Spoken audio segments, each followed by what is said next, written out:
Jure, a se spomniš unga pisma našega bralca, ki ga je zanimalo, a se mora odzvati na poklic oziroma obvestilo o poklicu, ki ga je dobil po pošti? Kaj lahko poveva sploh o poklicih? Lej, v poklic je iz mojega stališča, pa verjetno iz tvojega tudi zelo dolg, sva že v tem poslu in spremljala avtomobilsko industrijo.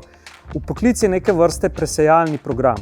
Zdravniški pregled, sistematski pregled. Do poklica pride takrat, kadar avtomobilski izdelovalec zazna, da se je tekom proizvodnje avtomobila zgodila neka napaka, ki jo je treba odpraviti. To je tako kot jaz pa ti danes ne veva, ali sva 100% zdrava, dokler ne prideva na zdravniški pregled. Lahko se izkaže, da je vse v redu, lahko pa odkrijejo neko terminalno napako in če jo odpravijo, normalno živiva naprej zdravo življenje, varno. In zato se mi tudi zdi prav, da je recimo od letošnjega februarja naprej je odziv na pomembne poklice v bistvu obvezen, ker sicer ne moreš registrirati avtomobila oziroma ne moreš podaljšati svoje registracije.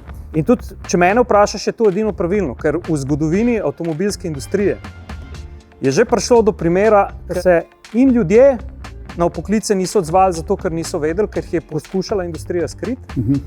In bile so take terminalne napake, da je prihajalo tudi do žrtev na cesti, konkretnih žrtev. A lahko pa rečemo, da smo zaradi poklicev vsi bolj varni na cestah?